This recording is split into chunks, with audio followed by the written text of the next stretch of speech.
안녕하세요. 세미나 칠 시간입니다. 오늘 사물 2 두 번째 시간 들어가 보겠습니다.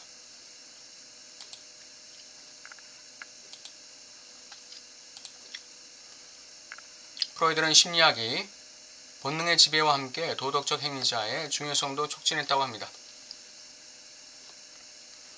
주체가 알지 못하는 사이 행사되는 죄의식의 엄청난 성격을 심리학은 간과했다, 이렇게 얘기하고 있습니다. 여기서 이 죄의식의 힘이라는 것은 그 무의식의 욕망에 대해서, 쾌락에 대해서 책임지지 않는 것에 대한 죄의식을 얘기하는 것이죠. 그 죄책감이라는 거대한 모습을 보아야 한다, 이렇게 프로이드가 얘기했어요. 프로이드의 경험은 윤리학 분야에서 가져온 영향인 독창성, 사고의 혁명을 이끌어내기 위한 그것의 명료화 작업이 중요하다. 자신의 쾌락, 즉 욕망에 책임지지 않는 것, 그게 죄의식이고, 그러한 책임지는 행위, 그것이 윤리학이다, 이렇게 얘기하는 것이죠. 이 주체의 윤리다. 주체의 심리적 체계와 운동은 다스팅을 중심으로 움직인다는 것이 심리학 초고의 핵심이다. 다스팅을 중심으로 주체의 심리적 체계와 운동이 돌아간다, 이거죠.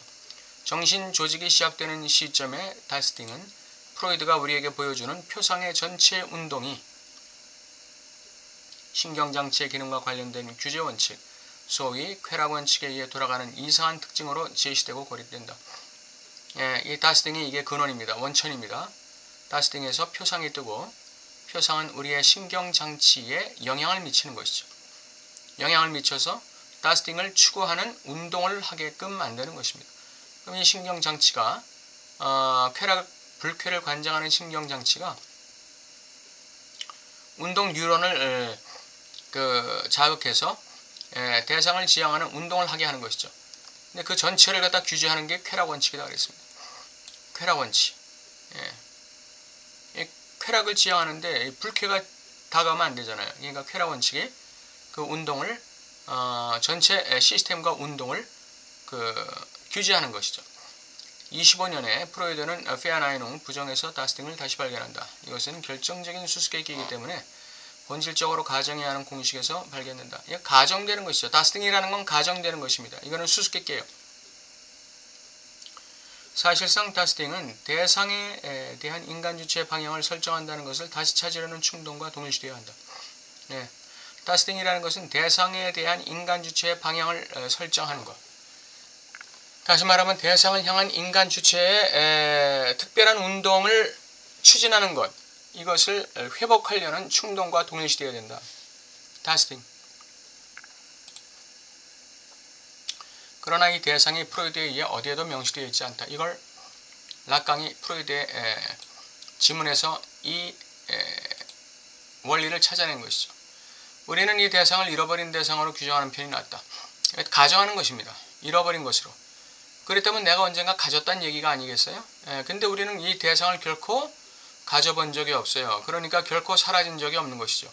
대상에 대한 이러한 지향의 규제에서 표상은 기억조직, 기억복합체, 촉진자에 의해 물질적 형태로 촉진되고, 그것은 쾌락 원칙의 법칙에 따라 지배되고, 쾌락 원칙과 현실 원칙의 법칙에 지배되는 것이죠.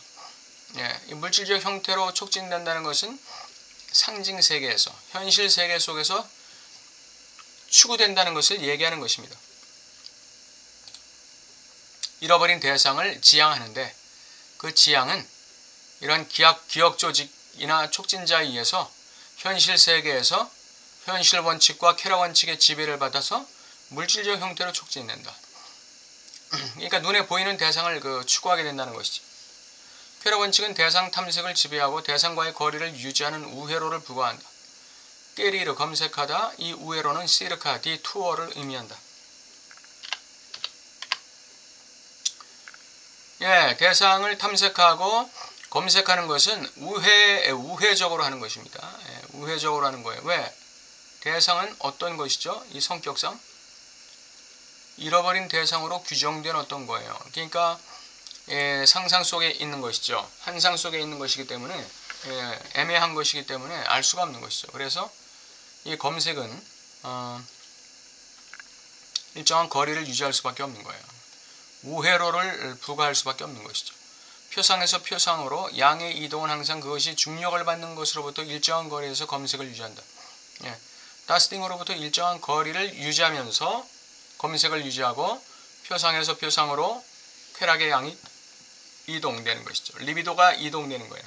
발견되는 대상은 탐색에 보이지 않는 법칙을 부여한다. 나에게서 거리 좀 뛰면서 우회해서 나를 탐색해. 이러한 보이지 않는 법칙을 부여한다. 어떤 법칙이죠? 대상 탐색을 지배하고 대상과의 거리를 유지하는 우회로를 부과하는 거예요. 예, 대상이. 이게 바로 대상이 부여하는 법칙이죠. 이러한 검색, 탐색, 탐구, 이 움직임을 지배하는 게 쾌락 원리입니다. 이 쾌락 원리는 모든 것을 말하고 행했을 때, 즉 스페시픽 액션, 전문적 행동을 했을 때 삶의 필요의 만족 외에는 아무것도 만나지 못한다. 노테슬레벤이라는 노테슬레벤. 이것이 전문적 행동이에요. 그 삶의 절대적 필요예요. 삶의 필요. 이게 바로 이 노테슬레벤입니다. 이것의 만족을 추구하는 거예요. 쾌락 원리는. 대상을 발견하고 탐색하고 검색하는 움직임은 우회적이고 그 목표는 노테슬레벤의 만족이고 이러한 움직임을 통제하고 조절하는 게 쾌락 원칙이다. 이는 현실 상징계의 한계 안에서다. 이게 현실 상징계의 한계를 넘어가게 되면 충동이 되어버리는 것이죠. 대상 탐구는 그 과정에서 대상과의 관계에 의해 양극화되는 일련의 만족을 만난다. 대상 탐구 과정은 그 과정에서 대상과의 관계에 의해서 그게 그 탐구가 쾌락으로 만족으로 다가오느냐 불쾌로 다가오느냐. 쾌락 원칙은 쾌락과 불쾌의 극성의 한계를 넘어서지 않고는 초과할 수 없는 특정량의 흥분 수준을 고정한다. 쾌락 원칙은 현실 원칙 속에서 쾌락의 양이 한계를 넘어가지 않도록 조절하는 역할을 하는 것이죠. 쾌락과 불쾌는 우리가 쾌락 원칙이라고 부르는 동일한 단일 규제 방식의 스스로를 표현하는 유일한 두 가지 형태가 바로 쾌락과 불쾌입니다. 쾌락 원칙의 자기를 표현하는 두 가지 형태. 즉 쾌락 원칙의 탐구의 움직임을 조절하는 기준은 쾌락이냐 불쾌냐 있습니다. 불쾌하면 탐구의 움직임을 우회시키든지 아니면 거부하게 되겠죠. 이 불쾌가 향락으로 경험되는 영역이 충동의 영역이다. 이 충동의 영역은 쾌락 원칙을 넘어서는 거예요.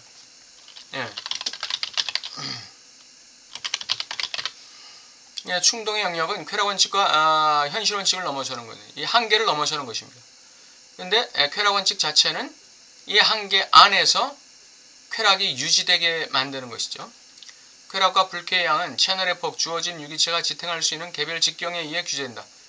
다시 말하면 유기체로서의 주체가 견딜 수 있는 그러한 그 용량에 의해서 쾌락과 불쾌의 양이 결정되어 버리는 것이 규제되는 것이죠. 쾌락과 불쾌를 규제하는 자아의 기능이 중요하다. 만일 이 양이 한도를 초과하게 되면 심적 충동은 목표라고 생각되는 것에 더 이상 전진할 수 없게 되고 심령 유기체 내에 흩어져 확산된다.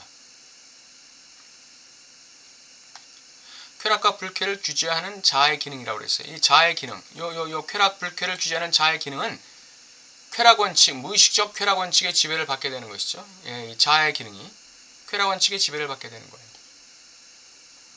자아가 자기 멋대로 쾌락과 불쾌를 규제하는 것처럼 보이지만 사실은 쾌락 원칙의 지배를 받는 거예요. 만일 이 양이 한도를 초과하게 되면 이 양이 유기체 전체 이 신경계 내에 흩어져 버리게 됩니다. 흩어져서 확산되는 거예요. 그래서 주체의 기능이 최적화되게 만들어요. 주체의 긴장이 과도하게 진행되는 것을 방지하는 것이죠. 어떻게 함으로써 이 양이 한도를 초과하게 될 때 이 양을 갖다 심령 유기체 전체에 흩어져서 확산시켜 버리는 거예요. 그래서 뉴런 유기체의 조명 영역의 확장에서 멀리 여기저기 쾌락 원칙에 의해 연관 촉진의 법칙 또는 생각의 연합, 무의식적 사고를 규제하는 표상의 별자리에 불이 켜진다. 여기저기 그 에너지가 흩어지기 때문에 쾌락의 에너지가 흩어지기 때문에 여기저기서 이 표상의 별자리에 불이 켜지는 거예요. 예. 이 생각의 연합에 의해서, 연관 촉진에 의해서 유기체 내 전체적으로 이 쾌락의 양이 흩어져서 관리되는 것이죠. 그래서 긴장, 주체의 긴장을 최적화하게 되는 것입니다. 예.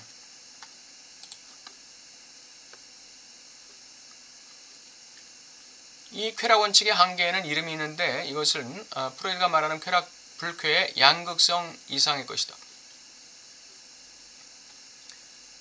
쾌락 원칙에 따라 양의 침입을 규제하기 위해 개입하는 것이 회피 도주 이동인데 유기체에 대한 견딜 수 있거나 항상성 수준의 긴장을 조절하는 기능은 결국 운동 시스템에 전달된다. 예.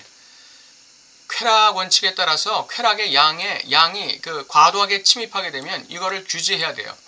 이걸 규제해서 뭘 유지해야 돼요? 자아의 긴장을, 주체의 긴장을 최적화시켜야 돼요. 그래서 이 항상성을 유지하려는 항상성 수준의 긴장을 조절하게 되는 그것이 되는데, 그렇게 되기 위해서는 운동 시스템의 이 양의 침입의 그 정보를 운동 시스템에 전달해서 회피 도주 이동을 해야 돼요. 이 운동을 해야 돼요. 이것도 전문적 운동 중에 하나죠. 대상을 우회해서 접근하는 것, 이것도 전문적 운동이고, 그 과정에서 쾌락이 너무 많아서 그 양을 규제하기 위한 회피 도주 이동하는 것, 이것도 운동 시스템이 하는 일이죠. 그러나 자율 조절 메커니즘의 위치인 신경계 항상성은 기분의 균형을 활성화하는 항상성과는 구별된다. 기분의 균형은 발생하지만 내부에서 발생하는 자극의 질서이다. 기분의 균형을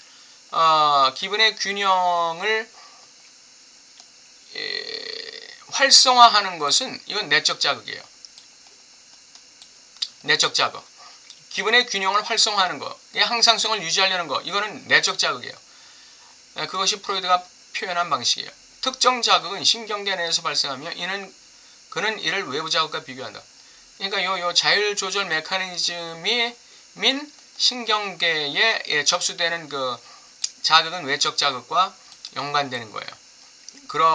그래서 이 외적 자극이 자율 조절 메커니즘에 의해서 신경계에서 잘 조절돼서 항상성이 유지되면, 그러면 이제 기분의 균형을 활성화하는 항상성도 유지되는 것이죠.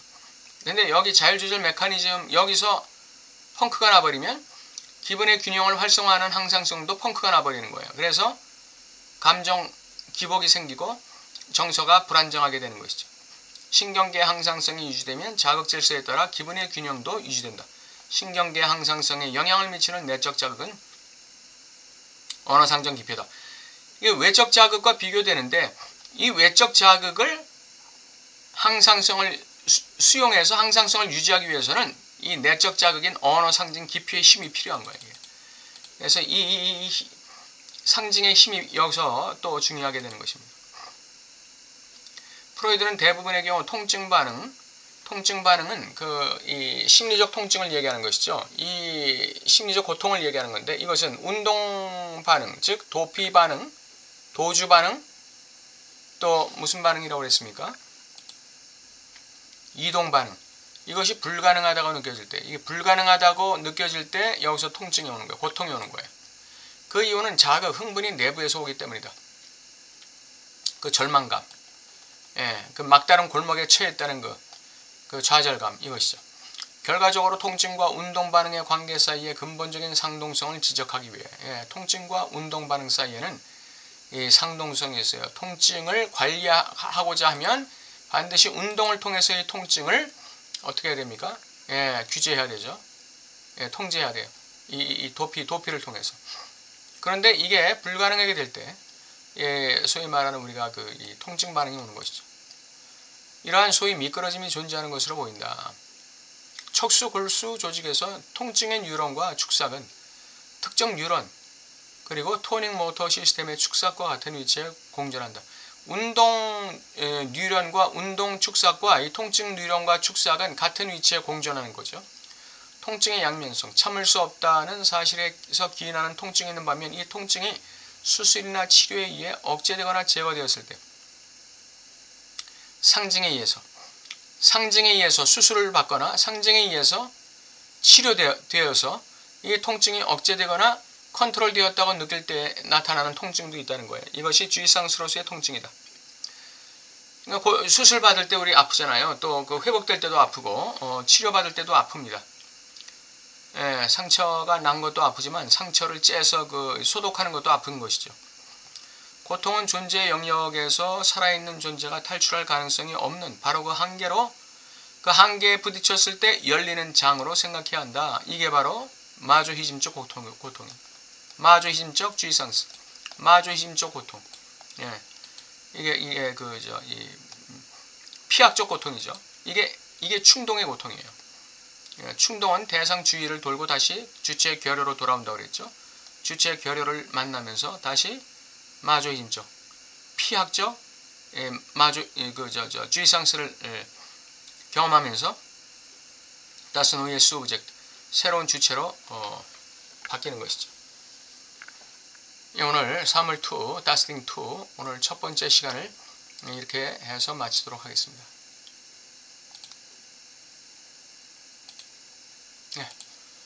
네, 오늘도 잘 이해되셨는지 모르겠습니다. 또 어저께 방송을 했어야 되는데 어저께 너무 컨디션이 안 좋아서 오늘 하게 됐습니다. 일주일도 평안하시기 바랍니다.